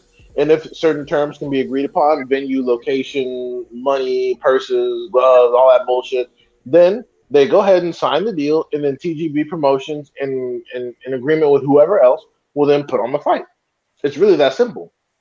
And sometimes, and most of the network rights go through Showtime and PBC, and sometimes they're split, like in the case of Wilder versus Fury. So it's just that's basically how it works. People make it seem like some massive. But the thing is, whenever people talk about certain fights being made, they never talk about anything that makes rational sense. They always talk about some weird personal narrative. Oh, Al Heyman is protecting his fighters. Okay, that sounds good, but if Al Heyman's fighters don't fight, he doesn't make any fucking money. If he doesn't make the biggest fights in boxing, he doesn't make any fucking money. So saying that he's preventing his fighters from participating in big fights as part of some sort of weird master plan is very, very stupid. Like, it's not, and the thing is too, Al Heyman doesn't control who fights on Showtime. He doesn't control who fights on Showtime because there have been plenty of people that have not been PBC that fight on fucking Showtime with no problem. One of them we just discussed, Jaron Ennis. Jaron Ennis is not affiliated with the PBC in any way, shape, or form, but he fights on Showtime. So people keep talking about, this PBC, it's just a bunch of bullshit. It's just an easy excuse they can use because they don't want to fight certain people. So, and people don't even understand the business relationship that a lot of promoters have with networks. Networks are the ones providing a budget. So saying that, PBC is going broke, it's like, well, no, they make their money through the fighters. He can always just have his fighters fight somewhere else. Yeah. So it's just people don't even understand the relationship that these organizations have, and these fucking bullshit journalists and people from the in group, so-called, they just put stuff out there when they're not actually sure about the particulars. They're not actually sure what the relationship that a promoter has with the network. People, like for example, Bud fans will say, PBC gotta pay the network. They gotta pay the network. The network gotta get their piece. When in reality, the reason why PBC has a relationship with Showtime is because Showtime provides a budget for PBC to utilize on their broadcasting platform, and they make their money, back some of the network expenses, but most of it's via advertisement, like everybody else. Like, why do you think Conor McGregor made extra money from his fucking his whiskey endorsement inside the ring when he fought Floyd? Because a lot of it's still in advertising. A lot of the money is still in advertising. So yeah, that's when people talk about. They're like, "Oh shit, they gotta pay the network." The network is providing the budget. The network gives PBC money to throw fights. Yeah. So it's just people talking out of their ass, and they're getting their information from other fans. That's what makes that situation so difficult. People, even some people within the in group, they're getting their information from those people, and it's like, dude, these people don't know shit. They're just a bunch of dudes who huddled up together. Most of them have never worked in any of these industries. Most of them have very little actual professional or personal business experience when it comes to entertainment. Yes, there are a few individuals in there who have some advanced education. Yes, I believe there's an attorney or two. But even then, civil litigation and entertainment and entertainment law are two very different things. I've worked in civil litigation and fucking entertainment law. But many of those other people can't say vice versa. Yeah, that's just crazy. It's just wild how people try to make it harder than for what it's not supposed to be viewed as. I don't understand, like, me personally, I believe that celebrity worship is a fucking mental illness. I don't understand why people just can't let the facts reign and why they have to back certain fighters. Like, why can't Terrence Crawford just be a bitch? Why can't Lomachenko just be a bitch? Why can't these people be bitches? Like, why does it affect you so much? Like Adrian Broner's a coward. I have no problem admitting that. It doesn't bother me. I like Adrian Broner. A lot of people like Adrian Broner. He's a very popular fighter. He does a lot of big numbers whenever he fights, but he's a fucking coward. That I don't understand. Like, why can't we just be honest like that? Like, I like AB. He's a fucking coward. Why is that so hard to say? Yeah. Yeah, like I also heard that Michael Williams Jr. had that injury, right? Or some shit like that. So now That shit is fucking hilarious. I heard that Roy Jones Jr. wanted to get him to pull out of the fight, which makes no sense because that's the biggest fight of his fucking life. Even if he was on 2 seconds notice, you should always fight Adrian Broner. But yeah, Roy Jones wanted him to pull out, and as punishment for not pulling out, I heard that he had him spar heavyweight and got his fucking jaw broke. What the hell? what? Apparently, Michael Williams' family's been saying this shit on Facebook, and this is the information that's come out. So that shit's fucking hilarious to me. Are you serious? So wait, so Michael Williams wanted to duck Adrian Broner. No. Roy Jones wanted Michael Williams to duck Adrian Broner, and Michael Williams wanted to fight. So, as punishment, Roy Jones got him in there with a heavyweight, hoping something happened to him, and it did. Wow, yo, damn. I can't confirm that. That's just what I've been hearing. That's just because people have been posting shit on Facebook. Yeah, Bro, fuck Roy Jones Jr. He's a shitty effing person. he's a horrible trainer. I've always said that. Like people are, trainer. dude, honestly, I'm a real talk. Like most of our trainers here, honestly, I would never have like a trainer like that. Like they're not all that. Like I'm not even big. I'll say this: Eight of them is better than him. a trainer can only do so much for you. Like it can give you maybe 5%, if that. It has to come from the fighter. But if you've got a bad trainer, he can fuck a lot of things up. A trainer can do more harm than help. Honestly. I was so hyped to see Michael Williams fight Adrian Broner, though. Like, I wanted to see, Why? The fight was trash. Well, they did a what's it called? They I saw a Facebook or somebody with Broner's team or whatever. They said, please, fight purse 175K, everything per diem. We need if you're near 147. That's all they're giving Adrian Broner's opponents? Yes, they went on social media looking for him. Yeah, man, They were we'll trying give to you find an opponent before $75,000. 5:30, and that's why they had an opponent. Sergey Lipinets wanted to fight, but they turned it down. They weren't going to fight Sergey Lipinets on short notice. Yeah, because he beat the guy Adrian Broner was originally supposed to fight. Right. Then Bro, Adrian Broner, come on, man. he got really lucky, dude, with that fucking Black Prime deal. I mean, that shit's not. It's crazy. We don't know that. And the reality is we have no idea if they were actually paid up front. We don't know what kind of money they're getting. They just said that for advertisement's sake. It's just like with Kambosos. Kambosos swore up and down he was getting paid $10 million per fight. One lawsuit comes out, and it turns out he wasn't even paid half of that for both fights. So we have no idea what these dudes are getting. But honestly, Adrian Broner deserves everything that's fucking happening to him. You had a good opportunity. You had a good opportunity. You pulled out of the goddamn fight. You cried talking about how you weren't being given a fair shake and how you were being denied activity and opportunities, which was a fucking lie. You cried to Floyd talking about we need to do an exhibition for $100 million. And then you say you didn't want to fight fucking Godzilla as if Omar Figueroa was Godzilla. He just doesn't want to work for his money anymore. Shit, who the hell can Adrian Broner fight now? He doesn't want to fight anybody. 140 is fucking ridiculous. I mean, everywhere you look. No, the fight's out welterweight. Oh, I thought he wants to transition to 40. That's just AB talking shit. He doesn't want to do anything. You think he's really going to fight Regis? No. No, not like that. He's just running his fucking mouth. That's it. That's all he does now. Shit, he could fight Josecito Lopez. I thought he was retired. He needs to retire, but he keeps burning through all the goddamn money. Lopez, I thought. Oh yeah, Josito. Yeah, Josito retired. Yeah, he got beat up too much. What do you think about Joey Spencer versus Ramos?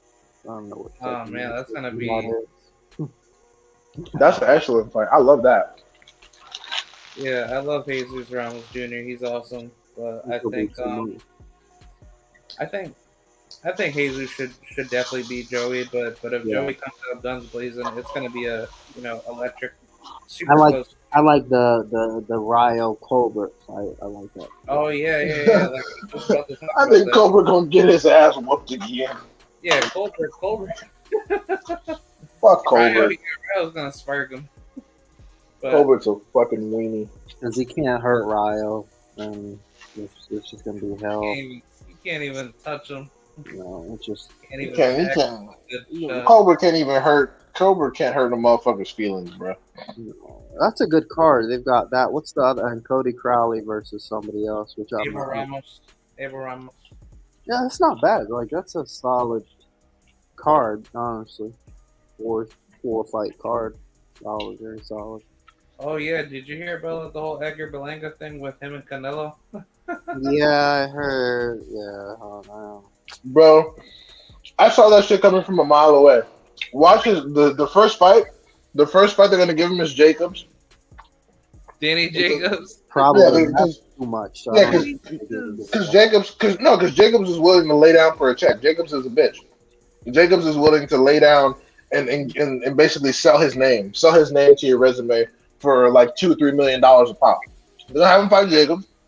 He's gonna look like shit, but they're gonna give him the dub, and then they're gonna wait, have Canelo probably lose to Bivol again, and then once Canelo lose, they'll give him a Berlanga.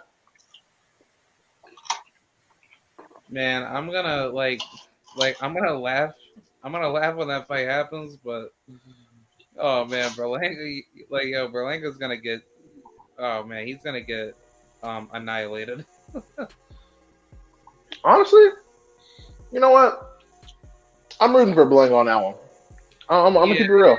Yeah, I would like to see him if anything, if he could pull off with the miracle to beat Canelo and potentially stop him, which that's going to be really difficult to do, then I will definitely give Berlanga all the credit in the world. But that's going to be a very difficult task because even though Canelo's at the end of his career, it's like Berlanga did say like 2-3 years ago, like somewhere down the road, I want to fight Canelo, and better yet, here we are. So, I mean, if that dream does come true, just imagine if he beats Canelo, you're undisputed, and on top of that, you beat quote unquote one of the best pound for pound whatever hyped up bullshit fighters that people put on the board. But on top of that, Berlanga can now say that he fought pretty much everybody, but obviously not, because he would have to prove it with Benavidez or Caleb Plant or whoever. But I think honestly, I just don't understand why he would go that route when he could just go after Benavidez or Caleb Plant, because I heard Because they both whooped the shit out of him. It's really that simple. yeah, but what makes a Canelo Alvarez fight any less difficult? It's more money. It's really yeah. It's just you're deciding how much your ass is worth if you're in Berlanga's situation, because Berlanga knows his level. He beat up Steve Rose and almost fucking cried because he looked so shitty. So he knows where he's at this point. He's had his Tiafimo moment where he realizes he's not that good. So it's just like, well, how much is my ass gonna go for? Yeah, I agree. It's pretty sad because the thing is people were really saying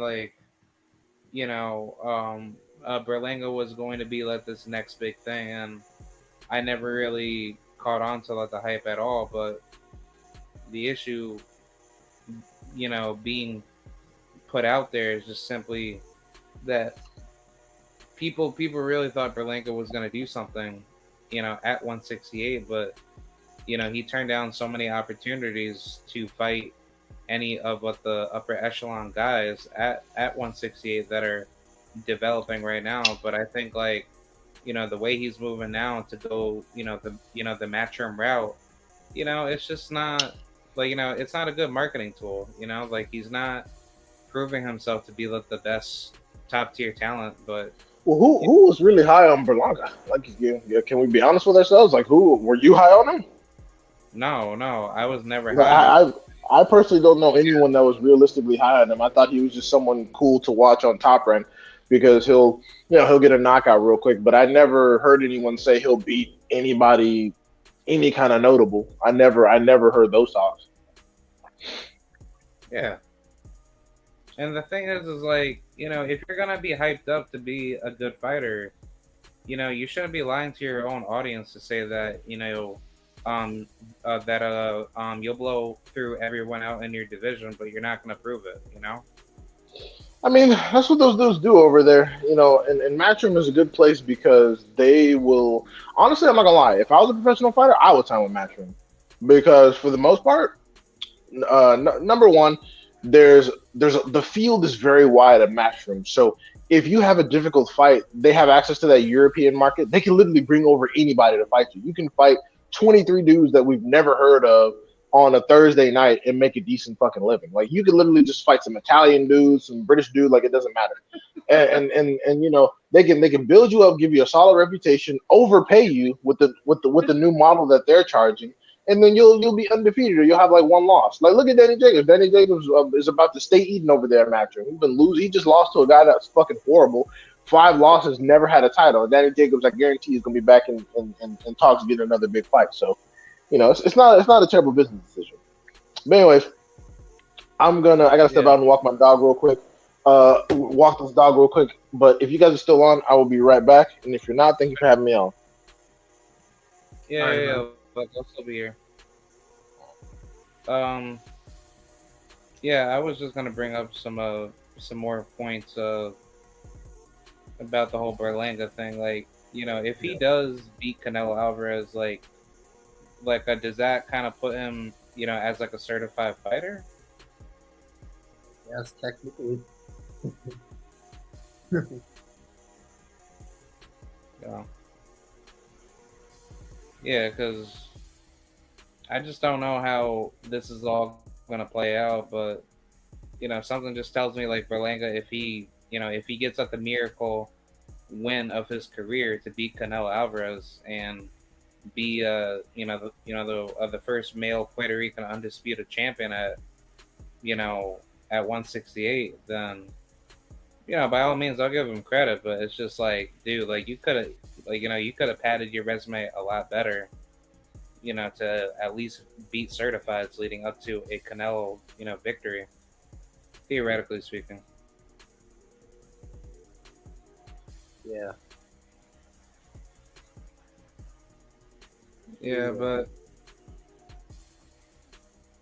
Yeah, but I'm pretty hyped for a lot of these fights that are coming up. Subriel Matias and Ponce next Saturday. That's gonna be awesome. I can't wait for that. Yeah, that'll probably be a barn burner. Yeah, Matthias will probably win that. I think it's just a bit. They're yeah. I both think technical, but Matthias just has a bit more skill. I think Matias is gonna kill Ponce, but um, I just think Ponce, he's showing a lot more cowardice and a lot more vulnerability in his skills to not wanting to fight Matias. Versus with Matias, like he's been training like ever since like his victory in January of last year, and sadly, I don't know if you were informed on it, but they were like him and Ponce, they were supposed to fight back on the Card, yeah, I know. And then we pulled out yeah. because The first of the or something. the first date was Charlo Castano 2. That was in Oh, I didn't know that. I didn't know that. yeah, basically like the fight got rescheduled like 3 to 4 times. All due to Ponce saying, "Oh, my visa wasn't, cleared," and he made some weird ass excuse that the IBF foolishly sided with, and they made lies for it to say that his visa wasn't cleared and he can't fight over here in America, when that's not true. And Matias, he was holding his ground, and the IBF didn't punish Ponce for clearly trying to find a way out. Right. Yeah, but I hope Matias wins, man. It's been like a long time coming. Wasn't they're gonna make the Shea versus Fundora on that card? Oh, Terrell Gausha versus Fundora? Uh-huh. Fundora was supposed Wait to a fight in February. I don't know what happened. Hold on, let me take a look at this because I'm looking at the undercard right now, and It was just Uh, rumored because Tay Jones had what's his name on his card on his interview with the trainer of Vishay. They were basically hinting at Fundora. oh wait, are you talking about Caleb Plant's trainer, Breadman? No, this was Tiger Johnson's trainer. He also trains Gaucher. This was a while back. Oh, that's Coach, not Coach K Karoma. Is it Coach Rel or Coach Kenny? I'm not sure. No, probably not. They're from Ohio. Yeah. I'm not too sure, but yeah, I think I know who you're talking about, but yeah, yeah, like I'm looking at the undercard right now, and it's just only 3 fights that are being posted. Yeah. Joseph Corno and Elvis He was- Rodriguez and Jamal James and Palmetto. Yeah, and he was Monteith. meant to fight on that date. On that date, but that's next week, isn't that? Yeah, it's next weekend. And Yeah. I'm trying to find Pandora, who he's fighting. I don't think he has anything lined up. No. Yeah, it's There's been rumors. it's been like 4 months since he's fought. Yeah. I'm just kind of interested to see this Wilder Ruiz situation, man. He's like I heard March. I was okay with March, but now it doesn't look. I mean, I heard August, I heard May, I heard June. Just to get it out Yeah. of the way. I don't think Ruiz wants to fight Wilder. I think Ruiz is gonna duck Wilder. It's just kind of because I hate the people. Well, I only hate one person who's on the top. I like Usyk a lot, and I hope he wins, but they'll cheat him too. Lay on him and elbow him and try to do all that stuff. No real skill involved. Yeah, I don't think anyone cares about undisputed between Fury and Usyk. I'd be so happy to see him like actually get what he deserved, just lose. Be a big sigh of relief. Ugh. If he loses, he'll get out of boxing. Yeah, he will. Because it's like he knows that he didn't beat Wilder fair and square, and he knows he's a piece of shit. And I was like, bringing this up like multiple times in the past, like what if Wilder had passed away, and what if He has that fucking dent that'll always be there on the left side of his head, which is just ridiculous. Yeah. I'm just saying, like, imagine like the timeline if Wilder had passed away and Fury was exposed for cheating, then I don't think Fury would have been alive at this point because, his life would have been, put at more risk versus like knowing that Wilder survived from the cheating applied to him. It just shows that Tyson Fury, he's afraid. He's afraid of, being dealt with karma being, applied back to him. And I think at this stage of his life, he's going through the price of basically, paying back for, for his wrongdoings. Yeah. Yeah. But yeah, like I just hate cheaters, man. It's just that if it was like any other sport that cares about getting rid of corruption, or just people that care about getting rid of bad actors, then that's where there needs to be massive punishment. Like applied to the people that are just coming out of their way doing malintent. Yeah. There's really not too much more though to talk in boxing. There's not much really going on, but Yeah, I think. might just Yeah, watch the show box card. I don't have shit to do today. yeah, same here. I'm just gonna close it out. Like I think we've talked enough today, but You mentioned yeah. you moved to Florida. Where'd you move to Florida to? Oh yeah. Like I moved out to Waimama. Like it's like a suburb country like town. Is that close to like Orlando or anything like Jacksonville? Um, it's close to Sun City Center and Ruskin. Those are the cities that have borders, but it's like a city in between. Uh, the other city is called Willow, and I forgot the other city. I think it's nearby. Well, it's bordering away Palmetto, but it's basically in the crease of Sun City Center and Ruskin, but it's just going, east instead of west. But it's basically like 40 minutes away from Tampa, so it's Okay, all right. You moved down there. Okay, that's cool. Yeah, I want to eventually move down to Florida because I'm up in Boston now, but I moved up here maybe like 4 months ago. oh. Yeah. I thought you told me that you were from Maryland, right? Yeah, I'm from Maryland, but I moved here for Yeah. work 4 months ago. Fucking, I mean, it's okay. I just never imagined myself because I was born in Brooklyn, and I just never. Like when I moved to Maryland, just growing up, like you don't have nobody tell you like you don't have anybody around you like talk about, oh yeah, I'm gonna move to like fucking Boston, New Hampshire, or, Vermont, like that, like you know what I mean? Like that's Yeah.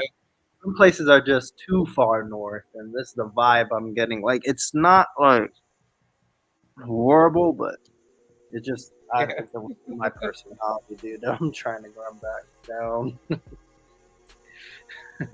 But wait, why'd you move out, to that area? Yeah, I work in semiconductors. I'm a semiconductor engineer. Oh, nice. Look, congratulations. Yeah, it's okay work. I mean, I never expected I'd be in semiconductors because I did my bachelor's and master's in mechanical engineering, and I figured I'd be like in robotics. That's really kind of what I specialized in like the last half of my like schooling. But this opportunity came up, and I guess it's something to add to my CV. But I'll move to something else eventually. I don't even like engineering, honestly. There's too much politics. Yeah, look, I mean, there's plenty of jobs in that market for sure. Yeah, it's just, I don't know. Nobody wants to work a 9 to 5, do they? Yeah. Yeah, because like I'm working on getting my certifications and Yeah, IT is awesome, IT. man. I know you were talking about. Yeah. Have you ever thought Yeah, like about? I dropped out of community security? college, so in like school. Yeah, you But don't really need just a bunch of like CCNAs and certs. I know I had a friend who moved from IT, went into cybersecurity. Cybersecurity is a ton of fucking money right now. yeah, cybersecurity is becoming very, very Oh my marketized. God. It's becoming very decentralized. It's the skill is pretty pretty quick to learn, but you just have to put your time and effort to it. It's like It's like so learning. It's so Yeah. needed. Yeah, like cybersecurity will be there forever, but the art of IT will always be something that you'll be Right. You can do consulting and make them. It's a very good yeah. sector. It's a very good space. It's more. It's definitely something you can pivot. You can do a lot more by yourself with. You know what I mean? Like some of the fundamentals, like the engineering or some other shit, it's like you need to do within a. It's harder to go off and do by yourself. Like if I was Yeah, to because you need to have like, a foundation behind it. yeah, you need like a group behind it. Like if I was to go consult, like, what am I gonna do? Add, something for like $30, Yeah. like what am I gonna do? Like, but IT, like actually get in with like a, an admin or university or something like that, and you can go ask them, you can buy some consultants and database or whatever admin is going on. They'll pay you a lot more than fucking fucking five. Like they give you a lump sum check for like 10,000 for a week's worth of work or some shit even higher than that. Like, you can make really good money for it. Yeah, and the thing about it is like you don't have to be, the smartest person, in IT to know what your passion is, and Right. even like the most smartest and richest people that are in the in the industry making it better, minus from like all of like the corporate mainstream people that are, doing good, but like the people that are doing good in like their startup, company jobs, or people that are doing good with just like a simple idea that's that's helping out people grow, like those people are the true motivators that Yeah. get people coming into the entry level to like have a skill that they want. And honestly, once you get into it and once you have a good passion, it just naturally clicks on. It's like getting in, like it's like getting into boxing and developing a muscle memory for the sport. Like that's just how I see it.